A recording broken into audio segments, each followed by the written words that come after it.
Hello friends, வணக்கம். என்னப்பா அந்த டைரக்ட் நாமினேஷனில் பிக் பாஸ் வச்ச ட்விஸ்ட்டு.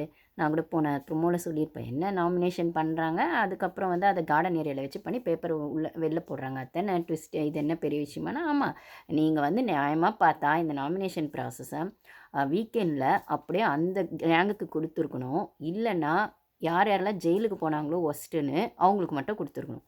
அப்படி ஜெயிலுக்கு போனவங்களதே நீங்கள் வந்து வீக்கெண்டில் என்ன பேசுனீங்கன்னா, பெஸ்ட்டுன்னு வந்த சபரி சரியில்லன்னு பேசுனீங்க. ஒஸ்ட்டுன்னு வந்த பாரு வந்து நல்லா பண்ணாங்க நத்த கன்னியான்னு பேசியிருந்தீங்க.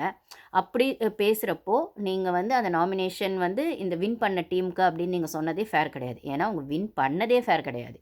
ஓகேங்களா? நம்மளுக்கு கூட நிறைய ஃப்ரெண்ட்ஸ் கேட்டிருந்தாங்க. ஏன்னா, நான் வந்து நேத்து மிட் நைட் லைவ் போயிருந்தேன். ஆக்சுவலி மிட் நைட் லைவ்னு சொல்லும்போது, அங்கே சண்டேல நைட், அதாவது நேத்து Sunday task evening Sunday episode முடிஞ்சோடனே கொஞ்ச நேரம் பேசுவாங்க இல்லைங்களா? எப்படியும் 3, 4 வரைக்கும் விடியவே பேசுவாங்க. எல்லா வீக்கெண்ட் எபிசோட்லேயுமே. அது எப்படி போச்சு வீக்கெண்ட் எபிசோடு, யார் என்ன சரி, இல்லை எப்படி நாமினேட் நெக்ஸ்ட் மண்டேக்கு எப்படி நாமினேட் பண்ணலாம் அப்படிலாம் பேசும்போது, சரி நம்மளும் அந்த மிட் நைட் லைவ் ட்ரை பண்ணலாம் அப்படின்னு சொல்லி நேற்று வந்து மிட் நைட்டில் லைவ் பார்த்தப்ப தான் அந்த சாண்ட்ரா திவ்யா விஷயங்கள்லாம் நான் பேசியிருந்தேன். நிறைய ஃப்ரெண்ட்ஸ் கலிஃபோர்னியாவிலேருந்து ஜிஎம் பிரியா அவங்க, அப்புறம் வந்து சென்னையிலேருந்தே, ஏன்னா சென்னையில் ஆப்வியஸாக இந்தியாவில் வந்து மிட் நைட் ஓகேங்களா. நான் இங்கே லைவ் பார்க்குறது ஓகே. ஆனால் அங்கே லைவ் பார்த்தாலுமே நான் லைவ் பேசலாம் அப்படின்னு பேசும்போது, அவங்க வந்து அப்பா நேத்திக்கு சேட் பண்ணி பேசினது அப்படின்போது, அந்த 2 ஃப்ரெண்ட்ஸ் இன்னும் 2, 3 ஃப்ரெண்ட்ஸ் ஜாயின் பண்ணாங்க. ஒரு 1 ஹவர் பேசினேன். அது வீடியோவும் இப்போ மாறி இருக்கும். பார்க்காதவங்க போய் பாருங்கள். ஸோ சண்டே மிட் நைட் லைவ்னு போட்டு அந்த சாண்ட்ரா திவ்யா விஷயங்கள நான் அப்போ பேசினேன். அப்போ சாண்ட்ராக்கு யாரெல்லாம் சப்போர்ட்டிவாக இருந்தாங்க, அதுக்கப்புறம் வந்து சாண்ட்ரா தனியாக உட்காந்து அழுதுட்டு இருந்தாங்க. நைட் எப்போ தூங்க போனாங்க. அப்புறம் திவ்யாவுக்கும் சாண்ட்ராவுக்கும் பிரச்சனை ஆனதுக்கப்புறம் திவ்யா வந்து கூப்பிட்டோம், சாண்ட்ரா போகலை. அது என்ன ஒரு பொசசிவ்னஸ் அவங்களுக்கு ஒரு விதமாக இருந்திருக்கு அதில். அப்படிங்கிற மாதிரிலாம் விஷயங்கள்லாம் அந்த 1 ஹவரில் நான் பேசியிருக்கேன். பார்க்காதவங்க போய் பாருங்கள். ஓகேங்களா? ஸோ, அது ஒரு பக்கம் இருக்கட்டும். இதில் திவ்யா சரியா, சாண்ட்ரா சரியான்னு. ஆனால் இந்த நாமினேஷன் ப்ராசஸில் இந்த ட்விஸ்ட் வந்து என்ன பொறுத்தவரைக்கும் ரொம்ப பெரிய ட்விஸ்ட்டெல்லாம் இல்லை. நான் சொன்ன மாதிரி இதை நீங்கள் வீக்கெண்டில் மாற்றிருக்கணும். அந்த ஜெயிலுக்கு வச்சப்போ அப்போ மாற்றிருக்கணும். எப்பயுமே மாதம் இப்போ வந்து அந்த நாமினேஷன் ப்ராசஸ்க்குள்ளே இன்னொரு நாமினேஷன் ப்ராசஸ் வச்சு அதுலேருந்து எடுக்கணும் அப்படின்னும்போது, இதில் ஜாக்பாட் அடிச்சதே பாருக்கு. அப்பாடி! பாரு ஃபேன்ஸ் பாரு ஹேப்பி, நாங்க ஹேப்பி. பாரு ஹேப்பி, பாரு ஃபேன்ஸ் ஹேப்பி அப்படிங்கிற மாதிரி நாங்களே இந்த எதிர்பார்க்கல. நானுமே இந்த வீக் அவள எடுக்க மாட்டாங்கன்னு ஒரு பக்கம் இருந்தாலுமே, கொஞ்சம் க்ரூஷியலா இருக்கும் அவளுக்கான வீக்கு. ஏன்னா, இவனுங்க எப்போ வேணா எடுப்பானுங்க. இவனுங்க குறுக்கு புத்திக்கு கிறுக்கு புத்தி குறுக்க வந்துடுற கதைன்னு ஒண்ணு சொல்லுவாங்க எங்க ஊர் பக்கம்லாம். அந்த மாதிரி இந்த டீமுக்கு எப்போ வந்து, ஏன்னா பாரு வந்து அவங்க அவ ஒரு நல்ல பிளேயர் அவள உள்ள வச்சிருந்து டாப் வின்னர் ஆக்கணும், டைட்டில் வின்னர் ஆக்கணுன்றதுக்காக இவங்க வச்சே இல்ல. கண்டிப்பா டிஆர்பிக்காக தான் வச்சிருக்காங்க. இல்ல இவங்க யார டைட்டில் வின்னர் ஆக்கணுமோ, அங்க அந்த சப்போர்ட்டிவ் ரோலா வந்து பாருவ வச்சு அந்த டைட்டில் வின்னர ஹைலைட் பண்ணணும். அது எய்தர் வினோதா இருக்கலாம், விக்ரமா இருக்கலாம், இல்லன்னா வந்துட்டு சாண்ட்ராவா இருக்கலாம். யாரா வேணா இருக்கலாம். ஏன் திவ்யாவா கூட இருக்கலாம். கமருதீன் வர வாய்ப்பு இல்லன்னு வச்சுக்கோங்க. வினோதா, விக்ரமா, இல்லன்னா திவ்யாவா அப்படின்னு வர்ற இடத்துல, இவங்க யார ஆக்கணும்னு நெனச்சாலுமே, அங்க ஒரு சப்போர்ட்டிவ் கேரக்டரா, வில்லி கேரக்டரா இவங்க வந்து பார்வ வச்சு தான் அந்த அந்த ஷோ கொண்டு போணும்னு வேற வழியெல்லாம் வச்சிருக்காங்களே தவிர, இல்ல ஒரு இடத்துல ஷோ போகுது போல நாங்க எடுத்துர்றோம் டிஆர்பிக்காக அப்படின்னு ஒரு வெறி புடிச்ச மாரி எடுத்தா கூட எடுத்துருவாங்க. ஏன்னா, அந்த பிக் பாஸ் தான் அரோராக்கு அவ்ளோ ஜொல்லு விடுறாரு. பார்வ பார்த்தா அவ்ளோ கோவப்படுறாரு. அந்த வீக்கெண்டுக்கு அவ்ளோ கோவம். வீக்கெண்ட்ல பார்வ பார்த்தா அப்படி என்ன சொல்றது? அப்படி வந்துட்டு வன்மத்த கொட்டுறாரு அந்த ஹோஸ்ட் அப்படின்னு சொல்லும்போது, இவனுங்க கிறுக்கு புத்தி எப்போ வேணா குறுக்க வந்து எடுத்துருவாங்கன்னு சொல்லும்போது, நெக்ஸ்ட் வீக்லாம் க்ரூஷியலா இருக்குமோ பாருக்கு எப்படி? ஏன்னா இனிமே வர வீக் எல்லாருக்குமே க்ரூஷியலா இருக்கும்னு சொல்லும்போது, இவளுக்கு இன்னும் எக்ஸ்ட்ரா போடணும் எஃபோர்ட்ன்னு சொல்லும்போது, இந்த வாரம் அவ நாமினேஷன்ல இல்லன்னு ஒரு விஷயம். ஏன்னா போன வாரம் டைரக்ட் நாமினேஷன் சொன்னப்பறம் இந்த ட்விஸ்ட் வருமான்றது ஒண்ணு இருந்தது. இந்த அளவுக்கு ட்விஸ்ட் வந்தாலுமே, பிக் பாஸ் என்னதான் அந்த ட்விஸ்ட் டைரக்ட் நாமினேஷன் வச்சாலும் எவனுமே இங்க பார்வ சொல்லாம இருக்க போறதில்ல. அதுவும் அந்த எஃப்ஜே இருக்கான், சபரி இருக்கான், இந்த அரோரா இருக்கா, எவளாச்சும் ஒண்ணு போட்டு தான் விட போறான். மினிமம் 2 ஓட்டு வந்தா வந்துரும்னு பார்த்தா, ஓட்டு போட்டது ரம்யா. அப்போ அதுதான் நீங்க வீக்கெண்ட்ல விடுற எஃபெக்ட் தான் அந்த நாமினேஷன்ல வரும்னா, அப்போ நீ ரம்யா வந்து எஃப்ஜேக்கு போட்டுருக்கணும். ஆப்வியஸா அந்த பிரச்சனைக்குள்ள விக்கல் சீக்கிரமும் இருக்கான். ஆனா விக்கல் சீக்கிரமா நாமினேட் பண்ண முடியாது. பட் ஆனா அதுக்கு நீ என்ன பண்ணியிருக்கணும்? நீ அடி வாங்குனா உனக்கு ஈகோ ஹிட் ஆயிடுச்சு. இல்ல உன் தப்பு வெளில வந்துடுச்சு. நீ எக்ஸ்போஸ் ஆயிட்ட புரியுது. நீ ஒரு கேம் ஆடணும்னு நெனச்ச. உன்ன சுத்தி இருக்கவங்க ஒரு கேம் ஆடுனாங்க. உன் புத்தி வந்துட்டு நீ ஆடுற கேம்க்குள்ள மட்டும் தான் இருந்தது. நீ தலையாவும் உண்மையா இல்ல. அந்த டீமுக்கும் உண்மையா இல்ல. அப்போ உனக்கு அது பேக் ஃபயர் ஆயிடுச்சு. உன் புத்தியே உனக்கு வந்து ஆப்பு வச்சிருச்சு அப்படின்னு சொல்லும்போது, நீ போட்ட பிளான் உனக்கே ஆப் ஆயிடுச்சு. வியானாவும் அதே தான். ஸோ நீ வியானாவ பண்ணது ஓகே. ஆனால் எஃப்ஜேவை ஒஸ்ட்டுன்னு சொன்ன நீ ஏன் வந்து பாருவை பண்ண அப்படின்னு சொல்லும்போது அந்த இடத்துல பாருவால் மட்டும்தான், அதாவது இப்போ கூட அவன் என்ன சொல்கிறான் நாமினேட் பண்ணும்போது பாருவையும் வியானாவையும் தான் அவன் நாமினேட் பண்ணான் ரம்யா. அப்போ பண்ணும்போது அவன் என்ன சொல்கிறா, இவங்க 2 பேரும் சேர்ந்து என்னை ஏமாற்றிட்டாங்க, இதுலேயும் வியானா தெரிலன்னு சொல்லி அங்கே வீக்கெண்டில் சொல்லும்போது தெரியும்னு சொல்கிறானா, அதை தானே பாரு முன்னாடியிலேருந்து சொல்கிறா. நான் பேசும்போது வியானாவும் அங்கே இருந்தா, விரம்யாவும் அங்கே இருந்தா, நான் வந்து விக்ரமை அந்த எழுப்பணும்னு சொல்கிறத ஹோஸ்ட் அந்த ஒரு கேள்வியாவது உருப்படியாக கேட்டார். ஏமா எழுப்பணும்னா அதுக்கு என்னமா அர்த்தம்? அவர் சும்மா போய் அவளை எழுப்புறது அவளுக்கு என்னம்மா வேலை பாருக்கு? அந்த கேம்க்கு அவங்க வந்து எழுந்தாதான், ஐ மீன் விக்ரம் அங்கேருந்து எழுந்தாதான், அவர் எழுந்தாதான் கேம் மாறும்னு சொல்லும்போது அதுதானே அந்த கேமை சுவாரஸ்யப்படுத்தும்.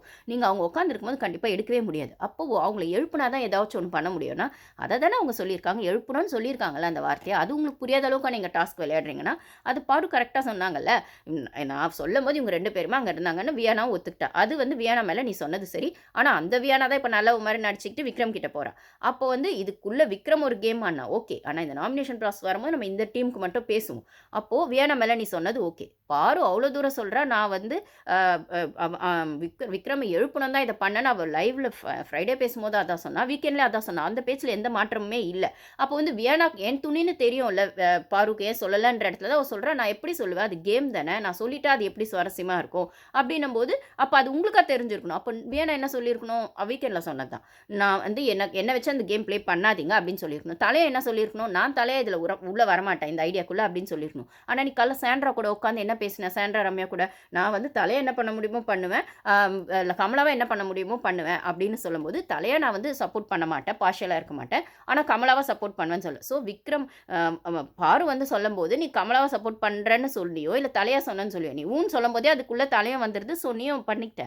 ஆனால் அவங்க 2 பேருக்குமே என்னன்னா, வியானாக்கும் சரி ரம்யாக்கும் சரி பாருவும் விக்ரமும் முட்டிக்குவாங்க, இது நம்ம கிட்ட வராது அப்படின்னு ரம்யா நினச்சிட்டா. வியானா என்ன நினச்சிட்டான்னா, அகைன் பாருவும் ரம்யாவும் பாருவும் விக்ரமும் முட்டிக்குவாங்க, இதில் வந்து நம்ம ட்ரெஸ் எடுத்துன்னு வந்து நடுவில் யாரும் வைக்க போகிறதில்ல, எழுந்து போன்னு சொல்லி பாரு சொல்ல போகிறாங்க.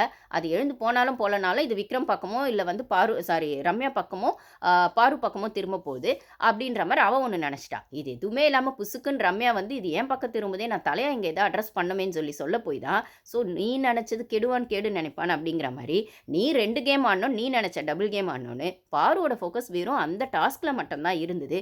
இதில் நீ நினச்ச உன் புத்தியே உனக்கு வந்துட்டு ஆப்படிச்சிடுச்சு. வியானா வந்து இது என் பக்கம் திரும்ப வாய்ப்பே இல்லை, ஒன்று ரம்யா பக்கம் திரும்ப இல்லை பாரு பக்கம் திரும்ப அப்படின்னு சொன்னால் உன்ற சைட் வந்து உனக்கு வச்சது உனக்கு அஃபென்சிவாக ஆயிடுச்சு அப்படின்னு சொல்லும்போது இது கேமாக பார்க்காம இதை வந்து பர்சனலாக எடுத்துகிட்டு போய், ஏன்னா பர்சனலாக எடுத்துகிட்டு போனதும் ஒரு கேம் தாங்க, விக்ரமோட கேம் தான் அதில். ஸோ அவனோட பங்கு நிறைய இருக்குது. இப்போ எல்லா பிரச்சனைக்குள்ளேயும் பாரு இருந்தால் தான் ஒரு விஷயம் வரும் அப்படின்னு சொல்கிறதுக்கு முன்னாடி விக்ரம் இருந்தால் இன்னும் ஒஸ்ட்டாக போகுது அப்படின்னு. ஏன்னா இப்போ விக்ரம் அரோரா காம்போ வேறு ஒரு பக்கம் போகுது பார்த்தீங்களா, செம்ம very dangerous combo, dangerous fellows. அது இன்னும் எப்படி போக போகுதுன்னு பார்க்கணும். ஓகேவா, அது ஒரு பக்கம் இருக்கட்டும். ஸோ நீ எஃப்ஜேவை நாமினேட் பண்ணாமல் வியானாவை பாருமேன், ஏன்னா பாரு ஏற்க நான் சொன்னேன் போன வாரம் ரொம்ப தலையாக இருந்து ரொம்ப ஆடிட்டா ரம்யா. பாருனால தான் நீ வந்து அந்த தலை பொசிஷனுக்கே வர முடிஞ்சுது அங்கே அந்த குவாலிஃபை ஆகி. ஆனால் வந்தோடனே நீ அந்த சபரி டீமுக்கு சப்போர்ட் பண்ணி நீங்கள் சபரியை கூட பண்ணியிருக்கலாம், ரம்யாக்கு சான்ஸு. நீ அந்த சைடு வந்து விக்ரமை பண்ண முடியாது, கனியை பண்ண முடியாது, இந்த சைடு வந்து கனிக்கு இதுக்கும் சம்மந்தமே இல்லை. ஆனால் இந்த சைடில் நீ எஃப்ஜேவை பண்ணியிருக்கலாம், சபரியை பண்ணியிருக்கலாம். வீக்கெண்ட்லையுமே அரோரா என்ன சொன்னா, அவள் ஏதோ ஒரு இடத்துல உருப்படியான பாயிண்ட் 1, 2 சொல்லத்தான் செய்கிறா, அதை நம்ம ஒத்துக்கிட்டு தான் ஆகணும். எக்ஸிக்யூட் பண்ணுறாலோ இல்லையோ, ஆனால் எக்ஸிக்யூட் பண்ணுறது பாரு விஷயத்தில் மட்டும் பண்ணுறா. வாய் கிழிக்கிறது, வாயில் வடை சுடுறது எல்லா இடத்துலையும் சுடுறா.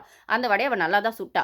அரோரா விஷயத்தில் வந்துட்டு அரோரா என்ன சொன்னா, ரம்யா தான் சபரி கேமை கெடுக்கிறான்னு. அப்போது அந்த சண்டையுமே வந்து உள்ளுக்கு வரும்போது நீ வந்து என்னோட கேமுக்கு வந்து சபரியும் ஒரு இடத்துல காரணம் அப்படின்னு சொல்லாமல் உன் ஈகோ எங்கே ஹிட் ஆகுது ரம்யாக்கு, அது வந்து நீ எஃப்ஜேன்னு சொல்லாமல் பாருன்னு சொல்கிற இடத்துல பாருவை நீ பொறாமல் பிடிச்சதா பார்க்குற, போட்டியாக கூட பார்க்கல.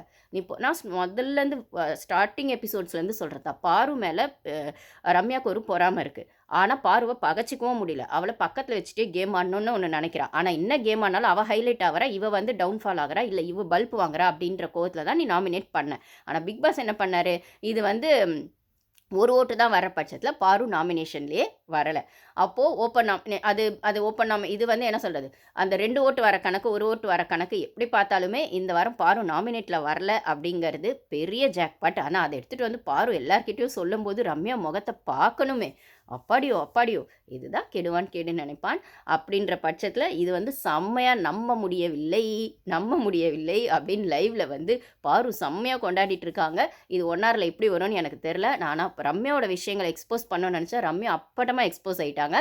வியானாவும் வந்து இப்போ ரம்யா நாமினேஷன்லேயும் தெரியும் அவளுக்கு 2 பேருக்குமே தெரியுங்க. ஆனா அவங்க 2 பேருமே நெனச்சது அது விக்ரம், பார்வா மட்டும் தான் திரும்பும்னு நெனச்சாங்க. ஆனா அது இவங்க பக்கமே பேக் ஃபயர் ஆகும்னு இவங்க நெனைக்கவே இல்ல.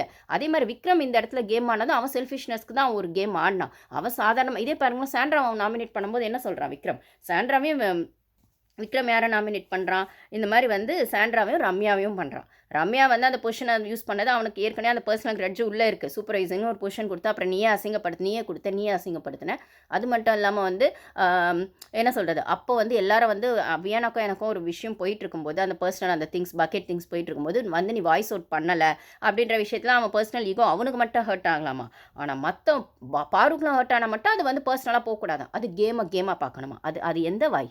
அது போன வாரம் ஒரு வாய் பேசுது, இந்த வாரம் ஒரு வாய் பேசுது, உனக்கு ஒரு வாய் பேசுது, மற்றவங்களுக்கு ஒரு வாய் பேசுது. இப்போலாம் அவன் வந்து அவனை பார்த்தாலே எனக்கு கடுப்பாகுது. முதல்ல அவன் பேசினா தான் கடுப்பாகும், ஹெட்ஃபோன்ஸை தூக்கி போட்டுருவேன். இப்போலாம் அவன் நடந்து வந்தா அவன் ஆட்டிடியூட், அவன் பார்வை, அவன் உட்கார்றது, அவன் வந்து அந்த கனி கூட உட்காந்து பேசும்போது அந்த மூமெண்ட் இப்போ பத்தாக்குறை இப்போ கனியை எப்பயாச்சும் அவன் அவாய்ட் பண்ணுறான்னா சொல்கிறேன். கனியோட அவனோட கேம் இதோட க்ளோஸ் ஆயிடும். கொஞ்சம் கொஞ்சமாக அதை அவாய்ட் பண்ணிட்டு அவன் அரோரா கூட ஜாயின் பண்ண பார்ப்பான். நீ என்னமோ ஒரு கேவலமான கேம் ஆடிக்கோ. ஆனால் நீ எந்த கேம் ஆனாலும் அதில் பார்வை வச்சு தான் ஆடுறன்றதை மண்டைக்குள்ளே வச்சுக்கோ. நீ இல்லை அந்த பிபி டீமும் மண்டைக்குள்ளே வச்சதுனால வேறு வழி இல்லாமல் பாரு வச்சுருக்காங்க.